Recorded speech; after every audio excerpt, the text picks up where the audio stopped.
பிதா, குமாரன், பரிசுத்தாவின் பேராலே ஆமென். கிறிஸ்துவுக்குள் மிக பிரியமானவர்களே, இரண்டாவது பாக்கியவான் கூறிய காரியத்தை ஆண்டவர் குறிப்பிடுகிறார். துயரப்படுகிறவர்கள் பாக்கியவான்கள், அவர்கள் ஆறுதல் அடைவார்கள்.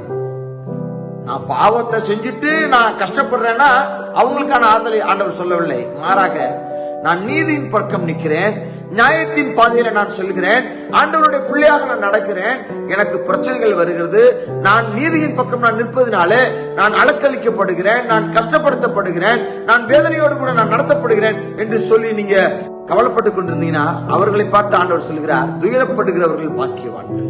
நீங்க பாக்கியவான்கள் என்று சொல்லி ஆண்டவர் சொல்கிறார். நீங்க கவலைப்படாதீங்க, உங்களுக்கான ஆறுதல் கட்டாயம் உண்டு என்று சொல்லி சொல்கிறார். எல்லாரும் ஆமென் சொல்லலாமா? ஆமென். என்ன பிரதர், நான் ஆண்டவர் பக்கம் நான் நிக்கணும் ஆசைப்படுறேன், நான் உண்மையை தான் நான் பேசினேன், எனக்கு எவ்வளவு வேதனை தெரியுமா பிரதர், என்னை எல்லாரும் என்னைய தேடி கொட்டுவதை போல எல்லாரும் என்னை வார்த்தைகளினாலே கொட்டுகிறார்கள், என்னை எல்லாரும் என்னை ரொம்ப கீழ்த்தரமா பேசுறாங்க.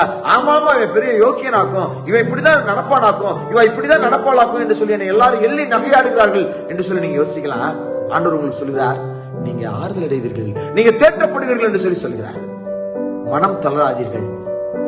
நீங்க எந்த சூழ்நிலை இருந்தாலும் நீங்க நீதியின் பாதையில செல்லுங்கள். அது ராஜ பாதைங்க. நீதியின் பாதை அது ராஜ பாதை. அந்த பாதையில நீங்க சொல்லுகிற பொழுது தேவன் உங்களுடைய கரங்களை பிடித்து அழகாக வழி நடத்துவார். பேசுறவங்க பேசிட்டு போறாங்க, குறை சொல்கிறவர்கள் சொல்லிட்டு போறார்கள், நம்மளை எள்ளி நகையாடுகிறவர்கள் நகையாடி போறாங்க. ஏன் நீங்க கவலைப்படுகிறீங்க? துயரப்படாதீங்க, நீங்க தேற்றப்படுவீங்க. நீங்க ஆண்டவருடைய நாமத்தின் நிமித்தம் உங்களை துன்பப்படுத்தினார்கள் என்று சொல்லி சொன்னால் நீங்க எந்த சூழ்நிலை நீங்க என்ன செஞ்சிடாதீங்க, மனம் சோர்ந்து போயிடாதீங்க, நீங்க தேற்றப்படுவீங்க. கர்த்தர் தாமே நம்மோடு கூட இருந்து நம்மளை ஆறுதல் படுத்தி எல்லா விதமான இக்கட்டுகளுக்கும் துயரங்களை மாற்றி நிறைவான வாழ்வுக்குள்ளாக, மகிழ்ச்சி நிறைந்த வாழ்வுக்குள்ளாக நடத்தி செல்வாராக. ஆமென். God bless you.